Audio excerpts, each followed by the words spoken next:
the school in Standard 3, which was 1966, and went straight through to matric in 1973. Being taught by nuns was beneficial certainly to me. They set a good example in terms of how things should be done. They were dedicated, this was where they were going to be for the rest of their lives. So they fully committed to what they were doing. In my years here, I only recall, I think, two lay teachers. One was in Standard 3 and 4. It was a Mrs Sheena Magnus, that I have subsequently come across on a social level. And what was her name? I think in matric we had an Afrikaans teacher, her name escapes me, but our class gave her such a hard time. And that wasn't, Van Vuren. We gave her such a hard time, that poor lady. And I vowed never to allow kids to treat me like that in my teaching career. That wasn't fair. Other mischievous things we got up to. We had a girl in our class who was allergic, well, not allergic, but she was petrified of insects. And summertime, wonderful opportunity, beautiful gardens, we'd go and collect the yellow and black beetles. And in our desks that we had at the time, it was a lift up top. And yes, guess where we put the beetles? In the desk. So after break, when lessons resumed, the beetles didn't like being in the dark and they'd crawl out through the inkwell and petrify this poor woman, and the class would be finished. That was the end of the lesson. And that was what we did to this poor girl. And in hindsight, I think that was cruel.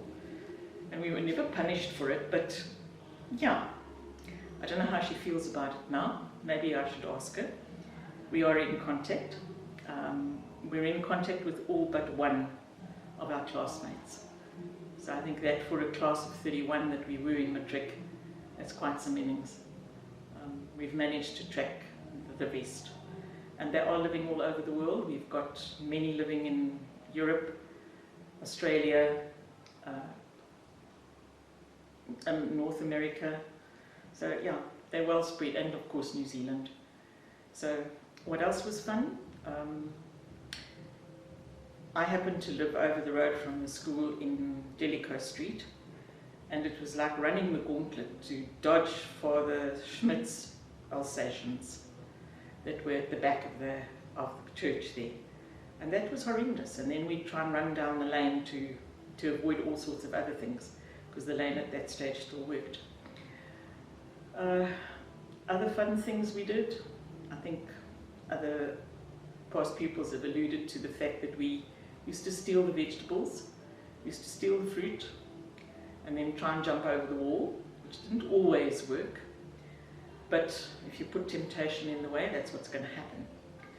We also, I recall having to duck from one of the teacher's missiles that she used to throw. It was in accounting. We weren't such good pupils at accounting, well, certainly not all of us. And yeah, if you didn't get it right or you didn't answer the question correctly, suddenly this missile would fly across the classroom. She'd pick up a blackboard duster and throw it. If it wasn't the blackboard duster, it was chalk.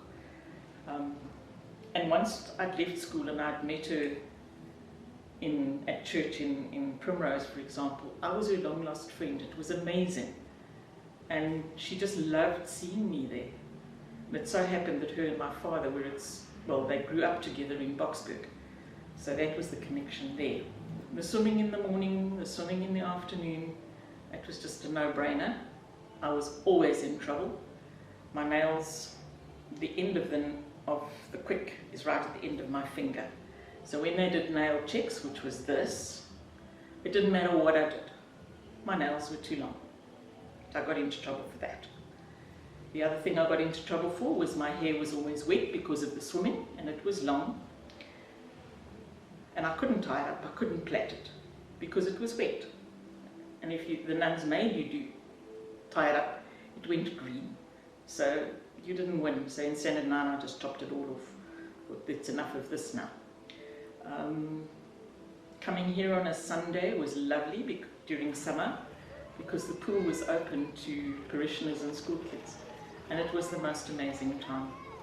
I think we made lots of friends, we interacted with each other, we laughed, we pushed each other in the pool, we played games. The diving board did exist at that stage. I'm glad it was taken away because that was a bit dangerous. But yeah, I think it broke eventually. I'm not sure what happened to it. And then last year when I came through with Anne Casey, now Anne Gerritsen, we came and we happened to be here on the day that the inter-house gala was taking place. And that was quite an eye-opener. When I think of how we were all able to swim very proficiently, and I mean all of us, it was quite an eye-opener to see how that aspect has changed. So maybe in the long term that's something we need to look at, having spent all that money on the grandstand. I said to Angie just now on the way here, if we went swimming now, we'd take them on and we would probably beat some of them. And that shouldn't happen in a school this size with that facility. But yes, that's an internal thing, they must sort it out. But some of our top kids now are not what we were. I mean, they're there. So they can do well. Sister Cyril, you did what you had to. You didn't ever question her authority or give her a hard time in class, not a chance. She just earned our respect. She didn't sort of drill it into us, she had a presence, and that was amazing. Other things that I recall, going into the biology lab with Sister Aloysia and trying to dissect bats and cut up ox hearts and things like that. And some people are just not cut out to do that kind of thing, but we all had to. Sorry for you, the smell was obnoxious, it was horrible, but that was what we did. Sister Fidelis, bless her, I was in trouble. That's why I wasn't a prefect. I was in trouble in, I think, grade 8. Well, what was then standard 6? I didn't do my German homework. And we all had to do German in grade 8. And my father was on the PTA for years, even after I left. And she told him that I hadn't done my homework. He hauled me out of bed at 10:30 when he got back from the meeting and made me sit and do my homework. Never forget that. And she taught history. And I also said, as a teacher, I won't teach like that. It was what they did in those days, it was how they taught. She had her history book, she read out of it, and she played with her ring while she played with the plastic. And I sat fairly close to the front, and I remember that drove me dilly. So I don't, and I never have taught from a textbook. It kills the subject, so I've tried not to do that, but that's negative, it's critical. I wasn't in her shoes, I shouldn't criticize. The school has changed a lot, physically and in terms of the population of the school. I am aware that it became multiracial way before any other schools in the area did, and it did cause lots of political upheaval in the town. I know they were boycotted from playing hockey and things against other teams in the town because of that. The fact that there are boys here now, and I totally understand why they've done it, and I see no harm in it, in that the boys have joined the school, and that's good. It makes for a more real environment for learners or for kids to grow up. The boys are out there. When I got to varsity, I struggled with trying to adapt to being in a co-ed environment. It's just something that the convent doesn't teach you when it's an all-girls environment. So I think that was a good thing. So I see the benefits of that. The link between the church and the school was strong. We attended Mass over the road regularly. We had to do RE, and it was part of how we lived. You didn't question it. You just did what you had to do. And I think what made it easier for us was a lot of us joined the choir, and that was a good space. And going upstairs and attending Mass, but being upstairs was nice. And we had Terence Curry, who played the organ, going back, and I've come across him in Edenvale as well. He's a medical doctor. So yeah, those were happy days, and it was good to extend ourselves in those areas. In terms of the physical part of the school, yes, there's been lots of changes. The biggest change for me is the change from the hostel side of things, which was in this building, and the extension of the school into the grounds on that side.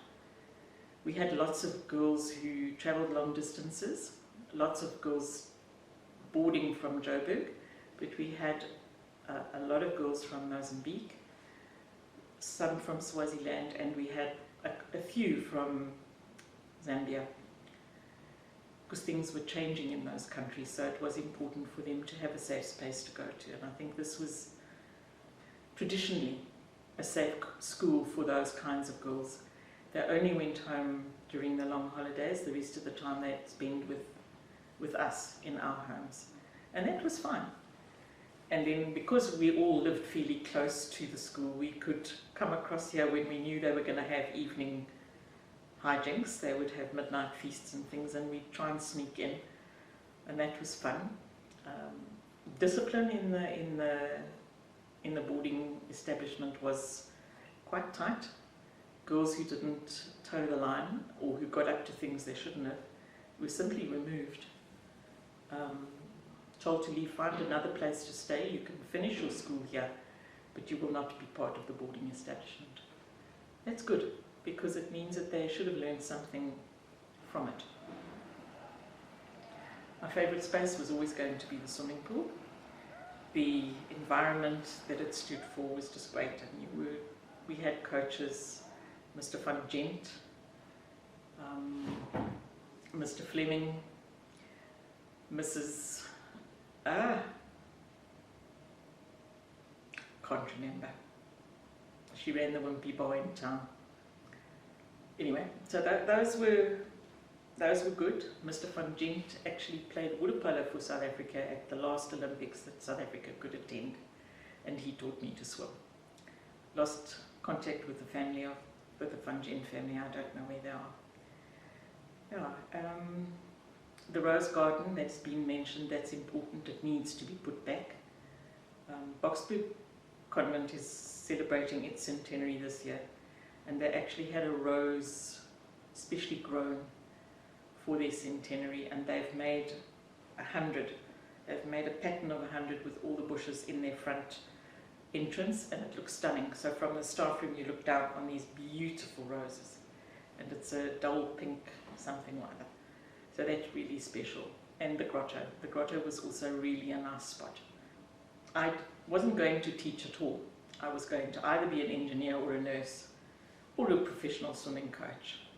And the nearest thing I could get to that was to try and do a physical education diploma, which I ended up doing. But it wasn't my first choice.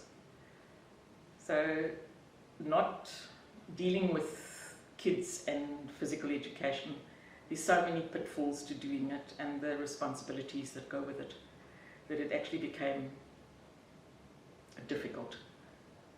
And certainly it would be very difficult now to get kids to do what you want them to do. So I went the academic route rather, and that's where I ended up, 43 years in the same school.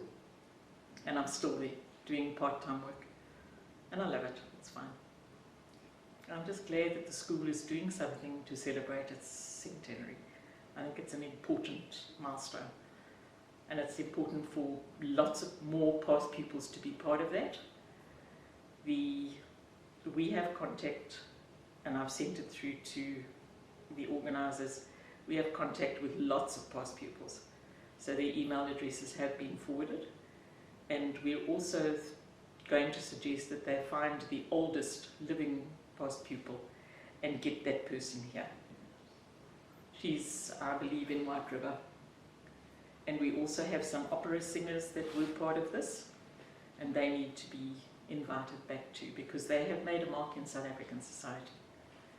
And that's an important thing to acknowledge, because their roots are here. So if they did so well why not get them back here and let's celebrate.